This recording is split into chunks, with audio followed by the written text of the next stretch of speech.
빚, 영어로 debt. 사람들은 빚내는 것을 본능적으로 두려워합니다. 영끌, 비투 모두 부정적인 의미로 쓰이고 있어요. 왜냐고요? 내가 미래에 갚아야 할 부담이니까. 빚 못 갚으면 평생 채무 변제해야 하고 빨간 딱지, 신용불량자로서 앞날이 답답해지죠. 그런데 우리 주변을 보면 빚을 지면 가난해지지만 빚이 없어도 가난해질 수 있다는 사실을 깨닫게 하는 주식 부자, 부동산 자산가를 쉽게 찾아볼 수 있어요. 지금 이 빚이 더 큰 돈을 가져와 줄 것이란 기대를 하며 빚을 두려워하지 않습니다. 그것도 맞는 말입니다. 빚을 갚을 수 있는 능력만 된다면 빚질 일은 없는 것이죠. 실제로 우리나라 상위 20% 고소득자가 평균 1억 이상의 빚을 갖고 있으며 이 빚은 이들의 자산을 더 부풀려주는 것으로 확인이 되고 있어요. 그러면 어쩌면 빚이라는 거 친숙하게 느껴도 될 법한 것 같은데 왜 이렇게 온 나라가 빚에 난리인 걸까요?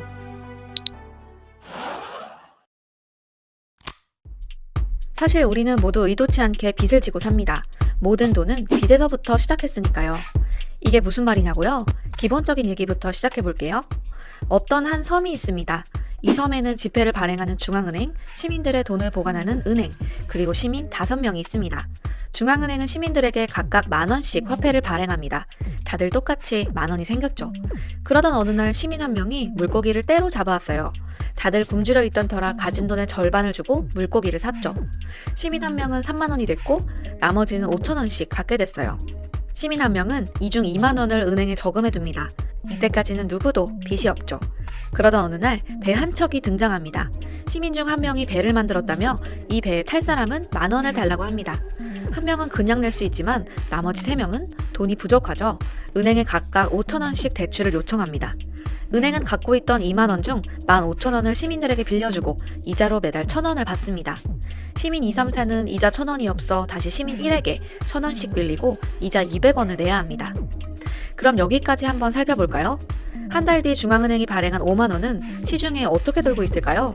은행은 예금 2,000원, 받을 돈 15,000원, 이자 수익 3,000원, 시민 1은 자산 17,000원에 받을 돈 3,000원, 이자 수익 600원, 시민 2, 3, 4는 대출금 5,000원, 대출이자 1,200원, 총 부채 6,200원, 배를 만든 시민 5는 45,000원을 갖게 됩니다. 처음 50,000원이었던 돈은 자산, 부채, 이자 수익 등의 꼬리표가 달려 이렇게 시중에 돌고 있는 겁니다. 이를 통화승수라고 하는데요. 중앙은행이 1원을 찍었을 때 몇 배의 돈들이 시중에 유통되는지를 나타내는 지표입니다. 그러니까 우리가 갖고 있는 돈의 대부분이 빚으로 이루어져 있고 내가 가진 자산이 누군가에겐 그만큼의 빚이라는 거 이해가 가시나요? 이자를 갚으려면 누군가의 자산이나 대출금을 가져와야 하고 대출금을 더 못 갚는 사람은 파산할 수밖에 없는 것이죠. 당연히 수입이 적고 빚이 많은 사람이 파산할 가능성이 높겠죠. 에너지 보존 법칙처럼 빚 보존 법칙도 존재하는 겁니다. 현재 우리의 모습도 이 섬을 확대한 것과 같습니다. 사실 그것보다 말할 수 없이 복잡하죠. 상품을 개발해서 그걸로 수익을 얻는 사람이 있는 반면 생계를 위해 그 상품을 사야 하는 사람, 상품을 살 돈이 없어 어쩔 수 없이 부채가 생긴 사람, 그 이자를 매달 갚지만 원금은 못 갚는 사람, 원금은커녕 이자도 갚지 못해 다른 대출에 손을 벌리는 사람, 고금리 금융상품을 만드는 사람, 그 상품에 가입하기 위해 또 대출을 하고 그 안에서 손해를 보는 사람, 이익을 보는 사람. 돈을 수단으로 한 상품이 여기저기 널린 시대에서 당신도 이 사슬 어딘가 속해 있습니다. 빚은 적당히 지고 있을 땐 큰 문제가 아니에요.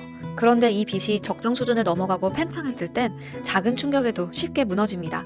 이때는 내가 빚을 빌리지 않았다고 해도 자석처럼 연쇄적으로 나의 일상에 영향을 미칩니다.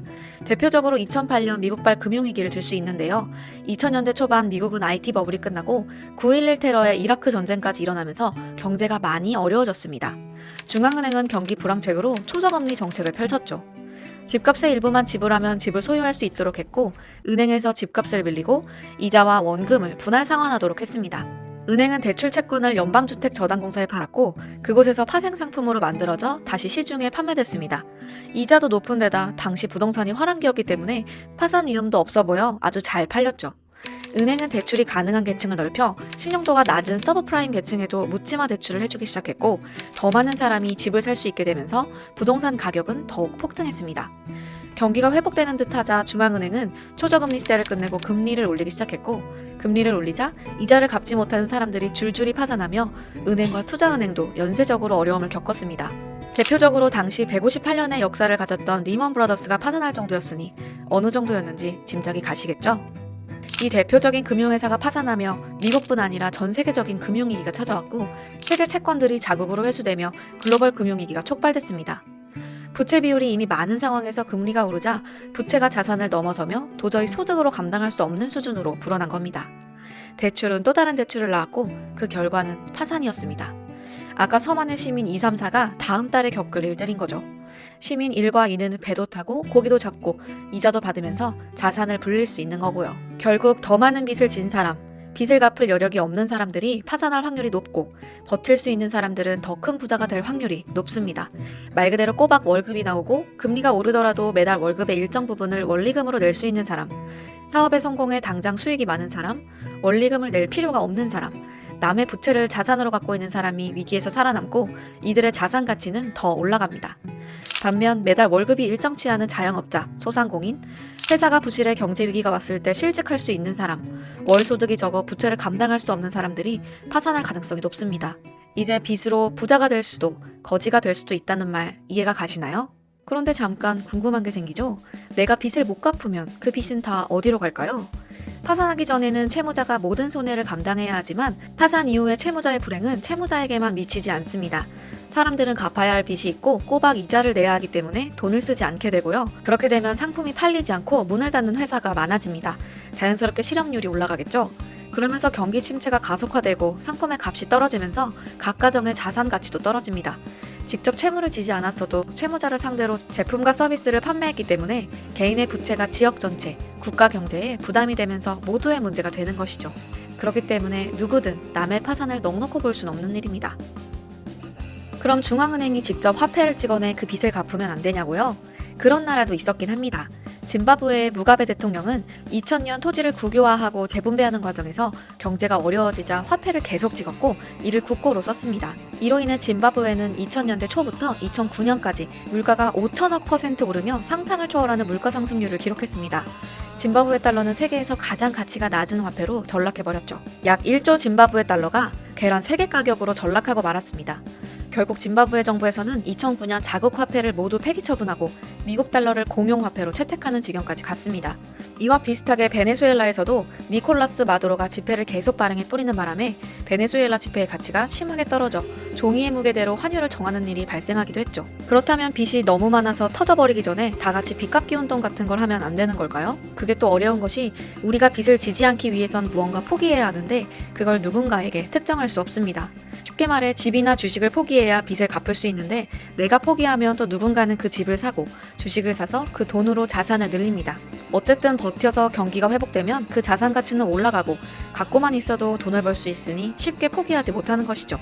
그리고 시장은 팽창과 위축을 반복하며 끊임없이 가진 자와 포기해야 하는 자를 걸러냅니다. 그러면서 자산이 있는 사람과 없는 사람의 격차를 더욱 크게 만들죠. 하지만 팽창했을 땐 누구도 자신이 위험한 상황에 처했는지 알 수 없습니다. 가계부채가 50%에서 지금 100%를 넘어섰고 GDP 대비요. 기업부채가 외환위기 전 수준 넘어섰고요. 문제는 그 정부부채가 6%였는데 작년에 보니까 한 46% 지금 부채에서 성장하는 대표적인 나라고, 그중에 이제 다른 나라보다 빨리 늘어나는 게 가계부채죠. 우리가 원리금 상환 부담 비율이 너무 높거든요. 그러니까 가처분 소득에서 매달 원리금을 얼마나 상환하느냐. 미국은 9%밖에 안 돼요. 근데 우리나라는 20%가 넘고 있거든요. 특히 청년층은 이게 36%예요. 근데 이게 금리가 낮아가지고 지금 견디가 있거든요. 금리가 올라가면은 이 부담이 급격하게 늘어날 수가 있고요. 문제는 이제 고용이죠. 우리 경제가 계속 좋아져가지고 고용이 늘어나면은 소득이 늘어나니까 문제가 없는데요. 근데 갈수록 우리 경제가 구조적으로 저성장 국면에 들어섰거든요. 경제 성장이 떨어진다는 것은 그만큼 고용 창출 능력이 떨어진다는 겁니다. 그 다음에 이제 더 중요한 거는 지금 전 세계적으로 그동안 금리가 너무 낮은 수준이 되었거든요. 미국에서 인플레 문제가 제기되고 미국에서 인플레가 발생하면 미국 금리가 오를 수밖에 없다.